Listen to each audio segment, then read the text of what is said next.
Hello friends, ఇప్పుడు మనం cauliflower నిల్వ పచ్చడి ఎలా చేయాలో తెలుసుకుందాం. Welcome to my channel. ఈ పచ్చడికి మనం క్యాలీఫ్లవర్ని తీసుకోవాలండి. ఒక పువ్వు అయితే చాలు, అది మనకి పావు కేజీ వరకు ఉంటుంది. ఒక పువ్వుకి ఏమేమి మెజర్మెంట్స్తో మనం ఇంగ్రీడియంట్స్ తీసుకోవాలో మనం ఇప్పుడు చూద్దాం. 10 వరకు చిన్నులపై రెమ్మలు అనమాట, వెల్లుల్లి రెబ్బలు తీసుకోవాలి. 10 to 15 వరకు తీసుకోండి. అలాగే 1 స్పూన్ మెంతులు, అలాగే 2 స్పూన్స్ జీలకర్ర, అలాగే ఒక 50 గ్రామ్స్ చింతపండు, 2 స్పూన్స్ ఆవాలు, 5 ఎండుమిర్చి, అలాగే 10 స్పూన్లు అంటే 10 స్పూన్స్ ఆయిల్, కరివేపాకు 2 రెమ్మలు, అలాగే క్యాలీఫ్లవర్. మనకు కావాల్సిందే క్యాలీఫ్లవర్ పువ్వు కాబట్టి దాన్ని మీరు చక్కగా క్లీన్ చేసుకొని పక్కన పెట్టుకోండి. తర్వాత ఉప్పు 4 స్పూన్స్, అలాగే పసుపు 1/2 స్పూన్, అలాగే కారం కూడా మనం 4 స్పూన్స్ తీసుకుందాం. ఫస్ట్ తక్కువే కలుపుకుందామండి. తర్వాత పచ్చడి మొత్తం పూర్తయిన తర్వాత మనకు ఉప్పు కారం సరిపోకపోతే అప్పుడు మనం మళ్ళీ కలుపుకోవచ్చండి. ముందుగానే ఎక్కువ వేసుకోకండి. క్యాలీఫ్లవర్ని మీరు మంచిగా ముందు క్లీన్ చేసుకొని హాట్ వాటర్తో కడగండి. అలాగే నీరంతా వంచేసి ఒక అరగంట సేపు ఎండలో ఆరబెట్టండి. అలా ఆరబెట్టినట్లయితే క్యాలీఫ్లవర్లో ఉన్న నీరంతా కూడా డ్రై అయిపోతుంది. అలా డ్రై అయినప్పుడు మాత్రమే మనకి నిల్వ పచ్చడి అనేది ఎక్కువ రోజులు స్టోర్ ఉంటుందన్నమాట. ఏదైనా తేమ ఉన్నట్లయితే మనకి ఫంగస్ వచ్చేసి అంటే బూజు పట్టేస్తుంది పచ్చడి. సో ఎండలో ఉంచి తీయండి. తర్వాత ఒక బాండీలో 4 స్పూన్స్ ఫస్ట్ కొంచెం వేసుకొని దానిలో మీరు క్యాలీఫ్లవర్ని వేయించుకోండి. ఇలా ఫ్రై చేస్తున్నప్పుడు మనం ఎక్కువసేపు ఫ్రై చేయకూడదన్నమాట. అలా ఎక్కువసేపు ఫ్రై చేస్తే క్యాలీఫ్లవర్ అనేది మెత్తగా అయిపోయి మనకి పచ్చడి పాడైపోతుంది. అందుకని కొంచెం లైట్గా ఒక 4 మినిట్స్ అలా డ్రై చేసి ఒక ప్లేట్లోకి పక్కన తీసేసుకోండి. ఇలా ప్లేట్ కూడా మనకి డ్రైగా ఉండేలా చూసుకోండి. డ్రైగా ఉన్న ప్లేట్లోనే మీరు ఆ యొక్క ముక్కలన్నిటినీ కూడా దానిలో వేసేసుకోండి. ఇలా వేసి పక్కన పెట్టండి. అది పూర్తిగా ఆరే వరకు ఉండిన తర్వాత అదే బాండీలో ఇంకో 2 స్పూన్స్ ఆయిల్ వేసుకొని ఆవాలు, అలాగే మనం తాలింపుకి ఏదైతే మనం ఉంచుకున్నామో ఇంగ్రీడియంట్స్ జీలకర్ర, ఇవి 2 వేసి అంటే మనకి జీలకర్ర ఆవాలు వేసిన తర్వాత అవి ఫ్రై అయ్యే వరకు ఉంచండి. అంటే కొంచెం అవి ఆవాలనేవి చిటపట అని పైకి శబ్దం వచ్చి వెళ్తాయి కదా, ఆ విధంగా వచ్చేలాగా మీరు ఆ యొక్క జీలకర్రని ఆవాలని కూడా ఫ్రై చేసుకోండి. ఇలా ఫ్రై చేస్తూ ఉన్నప్పుడు మనకి మంచి స్మెల్ అనేది వస్తుంది. ఆవాలు జీలకర్ర అనేవి ఫ్రై అయినప్పుడు అనమాట.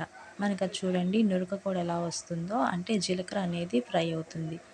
అప్పుడు అలా ఫ్రై అయిపోయిన తర్వాత దానిలో ఎండుమిర్చి వేసుకోండి. మీరు పక్కన తీసుకున్నారు కదా 5, అలాగే వాటితో పాటు చిన్నులపాయ రెమ్మలు కూడా వేసేసుకోండి. చిన్నులపాయ రెమ్మలు అంటే వాటి యొక్క పైన ఉండే కోట్ని తీసేసి, అలాగే తెల్ల పొట్టుని తీసేసి కొంచెం చితక్ కొట్టండి. చితక్ కొడితే ఏమవుతుందంటే మనకి ఆ యొక్క ఆయిల్లో ఉడికినప్పుడు ఫ్రై అయినప్పుడు చిన్నులపాయ అనేది మంచి టేస్ట్ వస్తుంది. అలాగే పచ్చడి అనేది మంచి స్మెల్ కూడా వస్తుందన్నమాట.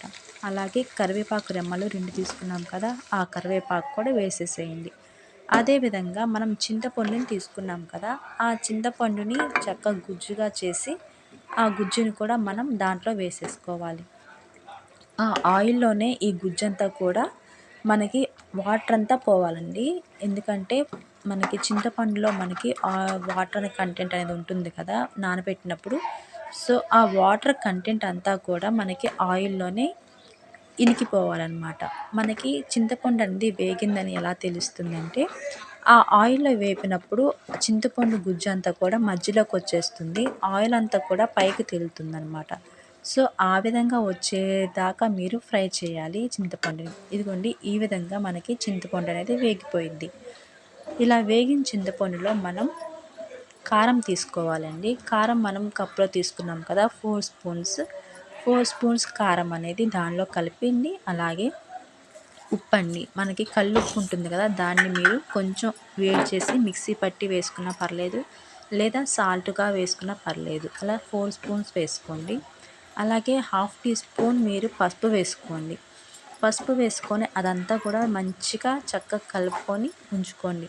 అలానే పొయ్యి మీద అంటే మనకి స్టవ్ అనేది ఆపన అవసరం లేదు, సిమ్లో ఉంచుకొని ఈ మొత్తం ఇంగ్రీడియంట్స్ అంతా కూడా ఆ పులుసులో, చింతపండు పులుసులో కలిసిపోయేలాగా తిప్పుకోండి. అలా తిప్పుతూ ఉంటే మీకు దగ్గరగా అయిపోతుందన్నమాట గ్రేవీ అంతా కూడా. అప్పుడు మనం క్యాలీఫ్లవర్ ముక్కల్ని వేసేసుకోండి. దాంట్లో క్యాలీఫ్లవర్ ముక్కల్ని వేసేసుకొని దాన్ని చక్కగా క్యాలీఫ్లవర్ ముక్కలకి ఆ గుజ్జంతా కూడా, అంటే ఆ గ్రేవీ అంతా కూడా పట్టే విధంగా మొత్తం తిప్పండి.